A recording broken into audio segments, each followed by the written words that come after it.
Here we are today with the green machine. It's making some noise. Somebody decided to try to do a donut and it didn't do it. So we're gonna diagnose this. So Casper here's gonna crank it up. We're suspecting transmission or rear end, something like that. So he's gonna put it in gear and we're gonna see what it looks like underneath. We're gonna look to see if that dry shaft moves. Oh my goodness. Turn that back on. The noise is definitely coming from back here.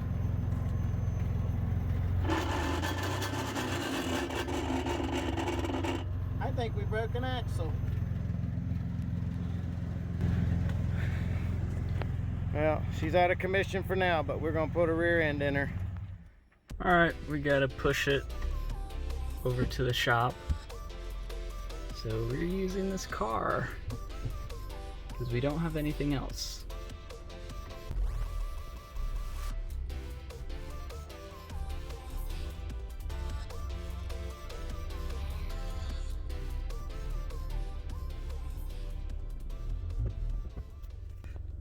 So we started hitting that piece of lawnmower there. We're here. All right, so we got it under jack. Wait, what are you doing in my video? I'm creating my own video. Man. Using our Harbor Freight jacks. They're designed for a semi, so maybe they won't split. We'll put added protection under there. Got it up on jack stands.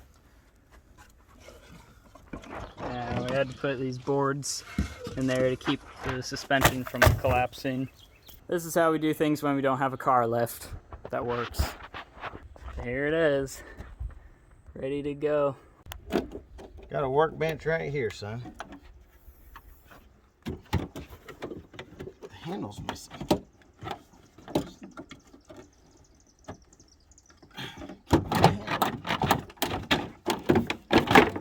You don't need that. You don't need that. There you go, workbench.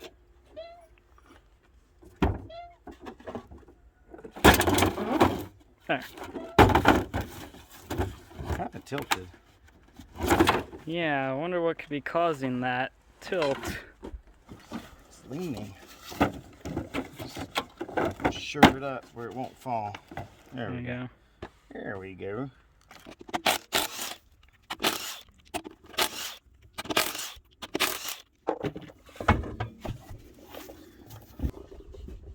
Oh, I guess this tire ain't been off in a day or two.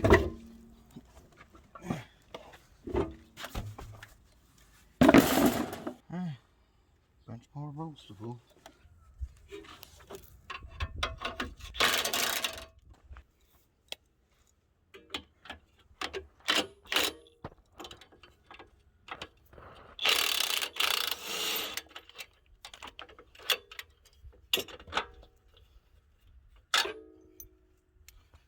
This is how you do it when you don't have a snap-on man visiting you.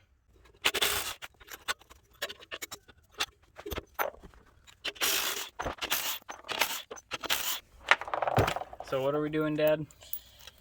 I don't want to repair the rear end. I'm just going to take one out of the junkyard and put it in here. Because that's how we do things.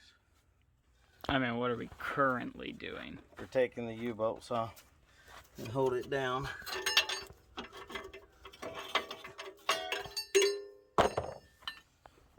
After that, there's only the brake line and the emergency cable.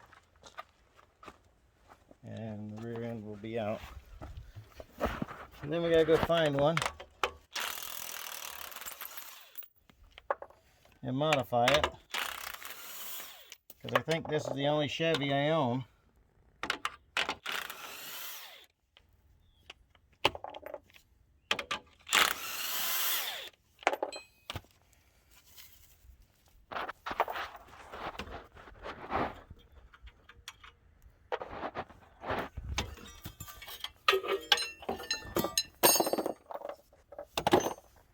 Got a welder, you can make anything fit.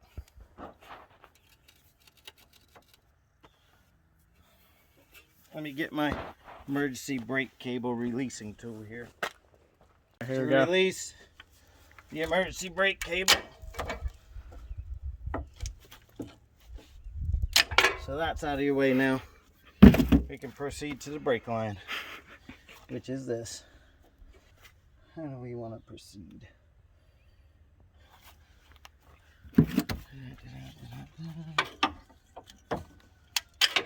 Got that one. Make sure this is something you want to do before you go cutting things. It gets more expensive if you don't go through with it. Up. Oh my goodness, the best of mechanics. I don't know why I forgot the dry shaft. Dry shaft's got to come out too. Anybody can make a mistake. Oops, smaller. Half inch.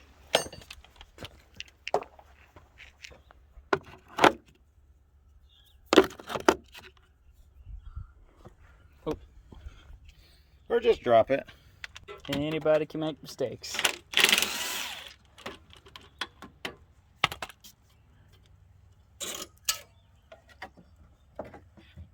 Alright. Dry shaft and she'll be out. Looks like a 7/16 wrench. Hey, get a board to put under there. Under the square one. The big nice square one right there. Oh, it wasn't as square as I thought it was. No, it wasn't. So we pulled the 4 bolts and the 2 straps. You just gotta pry it loose.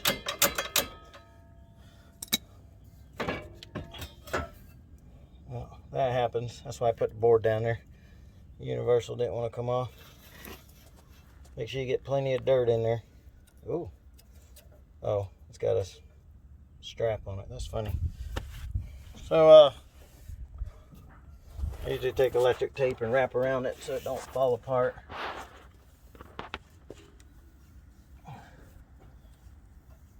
While you're working on it. And I guess it's gonna stay in the air because it didn't fall down. So at this point the rear end's ready to come out, but we can't record it because it's gonna take 2 of us to get it out. But we're gonna lift it up over the springs and out the side. Alright. Well, it took 3 days. Through the rain. We had to walk up 2 mountains. In the snow. And we got it out. Now we got a big old area to work in.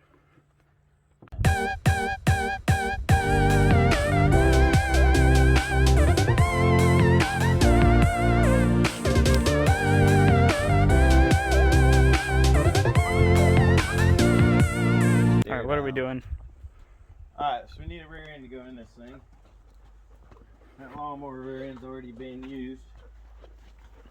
Buried right there. It's a Ford Super Duty Grace of God waiting to go in this green machine. I think that's what we're gonna use. Gotta dig it out first. Alright, we got the axle moved, set up on stands. This is looking very similar to a previous video. So I wanted to open this up, see what it looks like inside. It doesn't look good. It's obviously rust, so we gotta clean the inside out, drain it, clean it all up. The gears look fine. It's just everything's dirty. So we're gonna clean it up. We robbed a bunch of parts off of it previously for another person who needed some parts. So we gotta check these bearings out, get the seals replaced. They're already dry rotting, and then these pads have to be moved in because they do not match what's there. Then we'll go from there.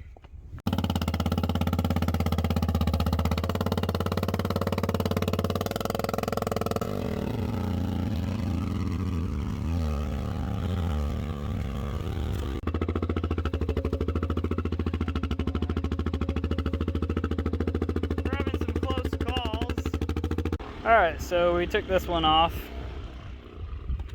We're moving on to this one. Why did we move on to this one, Dad? Got more parts on it. That's right. More complete. More stuff, more gooder. It was heavy too. It was.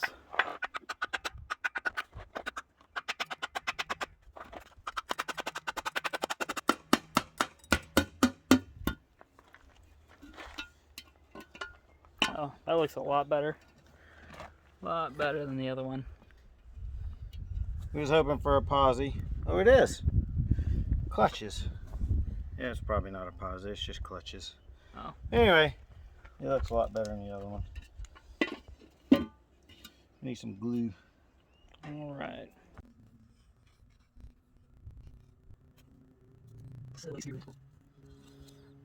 Fudge, arms now. So, them parts are missing from there. Let's go back here in the junkyard and see what we can find. We keep walking. We keep walking. We keep walking. Jump on. Let's see what we got around here.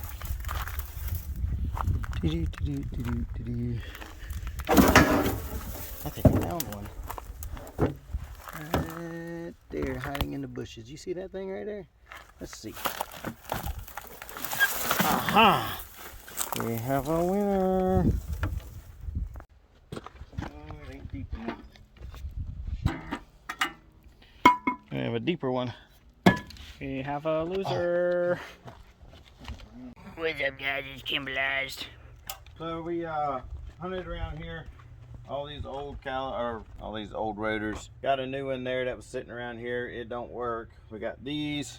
These are the right dimension, but they're too deep and they're wider diameter. So make so many varieties of these things for these axles. If I had the right backing plates, I do have the calipers that match these. I would put them on here, but I don't have the right backing plates. I don't really want to modify everything. We got the right one here, and we got the old one.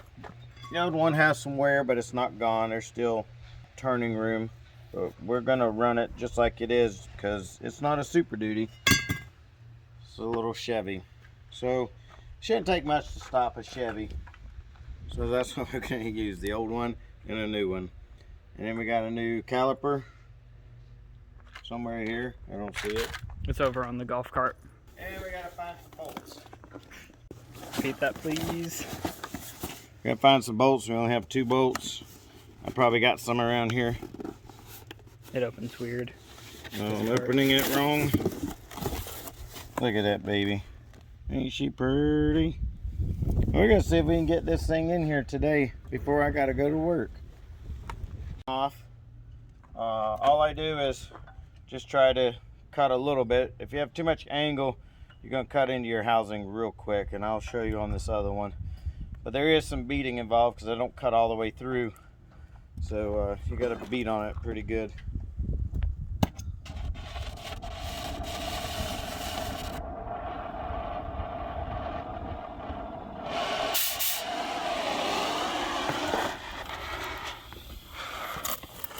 Takes a while to heat up these welds because welds are pretty hard.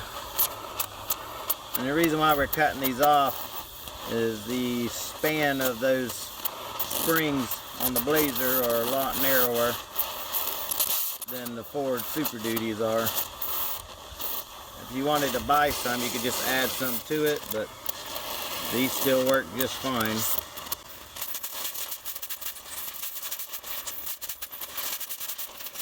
I don't get in no hurry. I just kind of peck at it.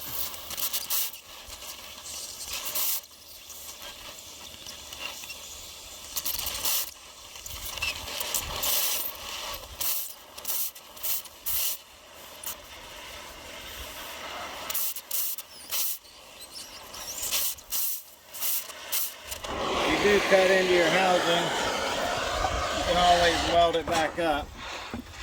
Not a total loss.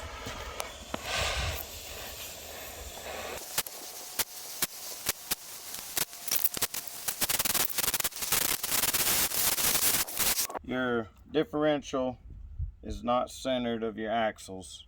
This is much further out than that. So to easy way to figure out where you're moving everything so your axle sits centered under your truck is you're going to take your overall length from here to here. Because this humps up, you can stretch it across there, it'll come pretty close, but to be accurate, we set 2 straight edges across here, making sure they didn't tilt any. They were straight across these surfaces. Measured across there, that's 20.5. Then we measured from this surface to the center, which was 13.5. From this edge to the center, which was 11. And we're going to take that overall dimension, all them numbers added up. We're going to measure from center spring to center spring. We're going to take that number and minus it from this. Then half of that is how far these have to move in from where they exist right now. So that's how we're going to get our axles centered. There's probably other ways to do this. To me, the way my brain works, this is the easiest for me. All right, we did some quick maths. So we measured center of the springs. We got 38.25. From here to there is 45. Half of a quarter, because we're dividing everything in half, is already an eighth. So you minus your 38 from your 45, which gives you 7 inches. So half of 7 is 3.5, plus your eighth is 3 5/8. So you will take and move your pad 3 5/8 in center to center. So this pad will move 3 5/8 in, that one moved 3 5/8 in, and that should come out to 38.25. So we're going to see how well that works. All right, we got the mount clamped up. Just got to weld it on. All right, we got the mounts mounted. Now we got to do some other stuff. Okay, so to make the mounts work, I got to cut this off somewhere in there and then round the corners of this nut just a little bit to make it slide on easier. Not enough to round it though, that's important. Also, this plate here isn't doing any good on top, so we're going to move it to the bottom because you're not really supposed to have just metal on metal. See, each one of these has something between it, and so we're going to have this one between the mount and the spring. Safety first.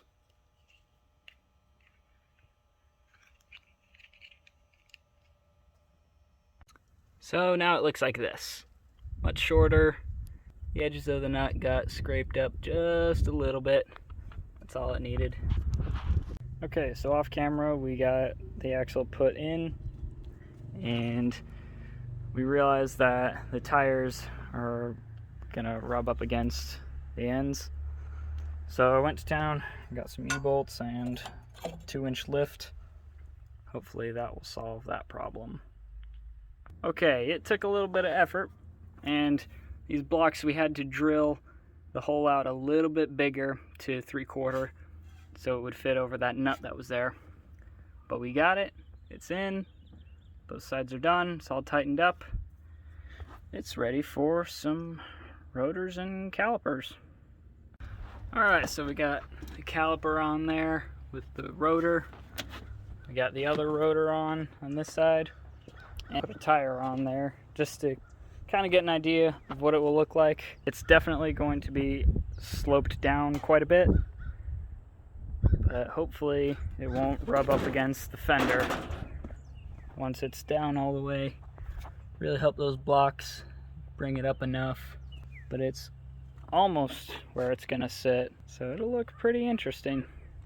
So we got tires on both sides. It is sitting on its own weight. We're looking at dry shaft. Dad's under there looking at the drive shaft. And brakes. But this is how it sits. Very, very sideways. Hey, Bowser. Good boy.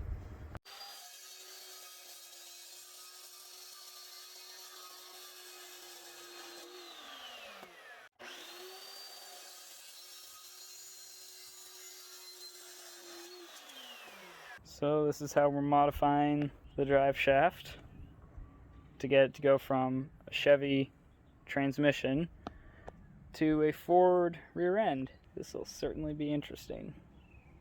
Now we just gotta figure out how to get it perfectly square and then weld it around.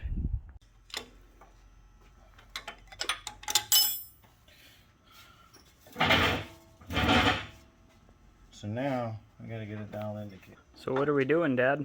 Right, rotate it, building a dry shaft. You wanna give them the grand tour? Keep spinning. Here, explain. We got a dial indicator on the dry shaft. Center rest, it's put in the lathe. We're trying to get it all trued so that when we weld the end on there, it won't flop. So we gotta get this trued, and then we'll get the end jigged up, and then weld it once it's all straight and true. So this is our setup for holding the pieces on square. It's just 2 pieces of angle iron on either side with hose clamps clamping it all together. And we got this dial indicator.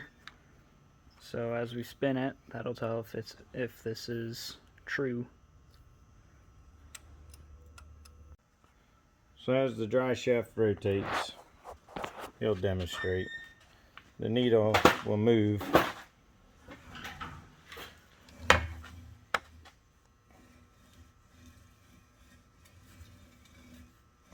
And your goal is to tap it back and forth till that needle stays straight. So that's what we're working on now. Well, got it all welded up all the way around. So now we're going to install it.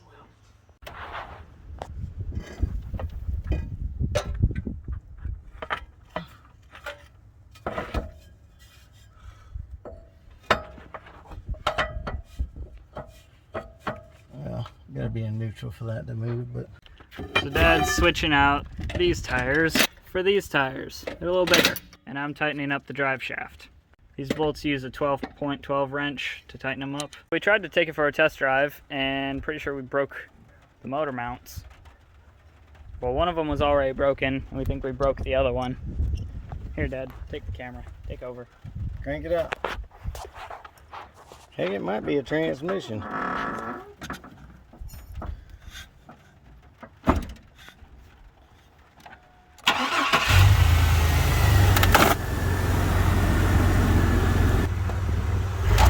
Oh yeah, hold on. All right. It kind of feels like we're continually going downhill. Get a motor mount today.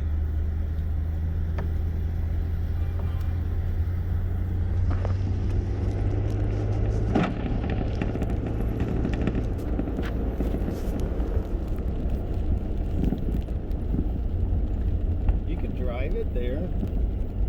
Oh, there's Mom.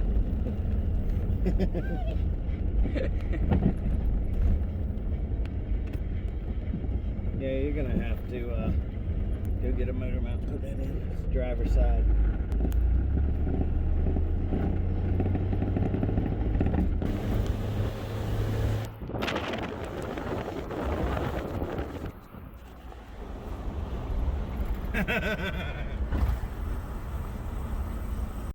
Well, our fan got some chunks broken off of it. And the shroud. A little bit of the shroud. So you shouldn't drive with a busted motor mount. It's not healthy. Lesson learned. So now we have to figure out our brake system. This cable is what feeds the brakes from that side. And it has these spots on either side that feed these hoses, which I took off. For the forward one is a similar hose. That's what gets the main feed, and then it branches off into 2 separate hoses that go to each side. So we've got to figure out some sort of way to connect those and then get a line to each caliper. Okay, so this hose, which was the supply from the Chevy side, it was up in here like this, but I disconnected it, and this one from the Ford side connects right in. Who are you talking to? I'm making a video, Oh. and it threads into that. Alright, got that tightened up all the way and got the clip back on it, so it's held in place all good and tight. Now we just got to run the lines from these to each side. Okay, so we got some new tubes to put in. So we should be able after these are installed to be able to bleed the brakes, and then we'll have rear brakes. Okay, brake lines installed. Now we should be ready to bleed the brakes. So we got some shocks mounted up. Got those pieces welded in and then mounted. So that should take a lot of the bounce out. Now we gotta add these brackets to be able to remount the sway bar. So here's the final project. Well, it's not complete. We want to do more to it later, but for now, here it is. Got all this.